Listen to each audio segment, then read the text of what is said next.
Hello friends, कैसे हैं आप लोग। मैं हूँ सुधा और आप देख रहे हैं Sudha Mehta to miss very blog. तो मैं आज आप लोगों के साथ शेयर करना चाहती हूँ कि मैं क्यों आईवीएफ करवाई, आईवीएफ करवाने का क्या रीज़न था। क्योंकि कोई भी लेडी ये नहीं चाहती है कि उसे इतना पेनफुल ट्रीटमेंट हो, क्योंकि आईवीएफ थोड़ी बहुत पेनफुल ट्रीटमेंट है। तो सब लोग चाहते हैं कि नॉर्मली ही बेबी हो उसका। तो मैं आप लोगों के साथ शेयर करना चाहती हूँ आज कि मैंने क्यों ये प्रोसेस करवाया, आईवीएफ क्यों करवाया। तो सबसे पहले तो आप लोग प्लीज़ जो जिन लोगों ने मेरे चैनल को सब्सक्राइब नहीं किया, आप प्लीज़ जल्दी जल्दी सब्सक्राइब कर लें, ताकि आईवीएफ के बारे में और भी अगर आपको जानकारी चाहिए तो मैं आपको बता सकती हूँ। तो आप लोगों को पता ही होगा कि आईवीएफ एक पेनफुल ट्रीटमेंट है। तो जब सारे तरीका अपनाने के बाद लोग जब नाकाम हो जाते हैं तो लास्ट में डॉक्टर आईवीएफ की सलाह देती है। तो मेरे साथ भी ऐसा ही कुछ हुआ। तो आइए मैं आप लोगों को आज शेयर करती हूँ अपने आईवीएफ मैंने क्यों करवाया और क्यों मुझे करवाना पड़ा। तो शादी के 3 साल तक हम लोगों ने कोई बेबी प्लानिंग नहीं की थी, क्योंकि हमारी लव मैरिज शादी थी और दोनों ही वर्किंग थे। मैं भी वर्किंग थी और मेरे हस्बैंड भी वर्किंग थे। तो 3 साल तक तो खैर कोई प्लानिंग था नहीं। उसके बाद जब 3 साल हो गए तो हम लोगों ने सोचा कि चलो बेबी प्लानिंग करते हैं अब। तो हम लोग सोचने में 2 साल और वेस्ट कर दिए। 2 साल के बाद हम लोगों को लगा कि बेबी क्यों नहीं हुआ, तो कुछ प्रॉब्लम है क्या, क्या प्रॉब्लम में नहीं है। तो हम लोग डॉक्टर के पास गए। तो डॉक्टर कुछ टेस्ट लिखी, वो सारा टेस्ट ब्लड टेस्ट था। हम लोगों ने ब्लड टेस्ट दोनों आदमी ने करवाया तो उसमें कुछ प्रॉब्लम नहीं था। फिर डॉक्टर वो इंजेक्शन लगवाने के लिए बुलाई कि आपको 4-5 इंजेक्शन लगाना है, लेकिन ये नहीं बताया कि किस चीज़ का वो इंजेक्शन दे रही है। तो मैं एक बार इंजेक्शन लगवाई। उसके बाद मुझे 1 वीक तक बहुत पेन हुआ, कमर में बहुत पेन हुआ। तो मैं फिर नहीं गई, डर के मारे छोड़ दी।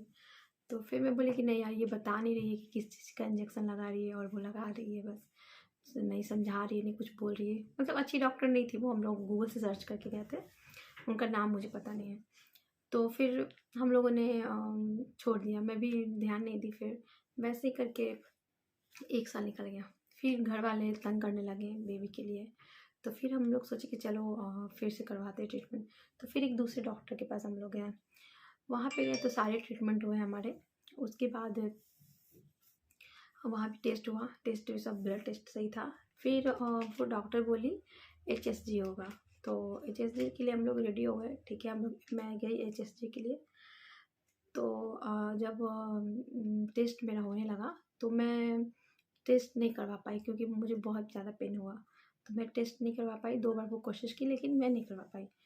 तो उनका टेस्ट मतलब मैं जो कर रही थी वो फ़ेल हो गया। तो वो नहीं की। फिर कल होके डॉक्टर के पास मैं गई। तो डॉक्टर बोले कि आपका तो नहीं हुआ ये, तो आप फिर आपको तो लेप्रोस्कोपी करना पड़ेगा, बेहोश करके करना पड़ेगा, ऐसे तो आप नहीं करने दे रही हैं। तो मैं थोड़ा डर गई कि क्या है नहीं है। तो फिर बोली ठीक है हम लोग करवाते हैं। फिर वैसे ही हम लोग घर आ गए। फिर वो फिर काम में बिजी हो गए दोनों लोग, तो भूल गए। फिर 1 साल वैसे ही फिर बीत गया हम लोगों का। फिर 1 डेढ़ साल बीता तो फिर घर से ज़्यादा लोग, बहुत सारे लोग बोलने लगे। जहाँ जाती थी वहाँ ताने मिलते थे कि इतना साल हो गया शादी का, बच्चा नहीं हुआ अभी तक, तुम लोग इतना हमेशा घूमते रहते हो, ये करते रहते हो, बच्चा सोचो, ये बहुत ताने मिलते थे। तो बहुत बुरा भी लगता था उस टाइम। तो फिर हम लोग सोचे कि चलो ठीक है, एक बार और हम लोग दिखवाते हैं डॉक्टर से। तो फिर पटना की एक फीमेल डॉक्टर है अनीता सिंह, तो हम लोग वहाँ गए। वहाँ गए तो वो टेस्ट की और फिर बोली कि जब आप HSG नहीं हो पाया, फेल हो गया, तो लेप्रोस्कोपी ही करना पड़ेगा। तो हम लोग बोले ठीक है, कब करेंगे हम लोग। तो बोले कि अभी तो टाइम है, आप कल, आज या कल कर सकती हैं, फिर नहीं तो अगले मंथ करवाना पड़ेगा। तो हम लोग मूड बना के ही गए थे कि इस बार करवा लेंगे। तो बोले ठीक है। फिर उनका एक दूसरी जगह क्लिनिक था, वहाँ हम लोग बात किए, पता किए। तो वो बोले कि हाँ कल करवा लीजिए। तो पैसे के लिए पूछे कि कितना है फीस वगैरह इसका। तो बोले कि 20-25 हज़ार हम लोगों का लगा था लेप्रोस्कोपी में।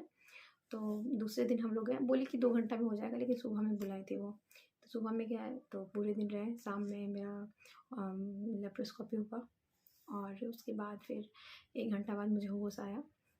तो मेरे हस्बैंड बैठे थे पास में, लेकिन कुछ बोल नहीं रहे थे, उनका थोड़ा मूड ऑफ था। मतलब मुझे देख के कि हाँ पहली बार हम दोनों अकेले ही चले गए थे, मम्मी लोगों को किसी को नहीं बताए थे। तो उनको थोड़ा सा मतलब डर जैसा लग रहा होगा कि हाँ पहली बार आए हैं दोनों, ये बेहोश है। तो होश आया तो फिर उनको उनसे पूछे क्या मुझे क्या प्रॉब्लम है। तो वो उस हॉस्पिटल में कुछ भी नहीं बताया। 1 घंटा बाद वो लोग डिस्चार्ज कर दी, हम लोग घर चले आए। तो घर पे आए तो फिर वो बोले कि तुम्हारा दोनों ट्यूब ब्लॉक है, तो अब तुम माँ नहीं बन सकती हो। तो ये सुन के मुझे बहुत बुरा लगा कि माँ नहीं बन सकती, ट्यूब ब्लॉक है, कुछ तो उपाय होगा।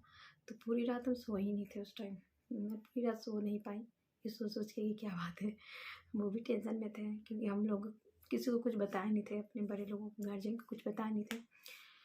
तो फिर दूसरे दिन तो फिर 2-3 दिन के बाद डॉक्टर बुलाए थे मिलने के लिए। तो डॉक्टर से हम लोग मिलने गए कि अगर ट्यूब यूट्यूब पे मैं भी बहुत सर्च की कि ट्यूब ब्लॉक होता है तो क्या होता है, तो यूट्यूब पे वैसा लिखा हुआ था, यूट्यूब पे दिखाया हुआ था कि ट्यूब लेप्रोस्कोपी से खुलता है। तो मैं सोची कि मेरी क्यों नहीं डॉक्टर खोले ट्यूब।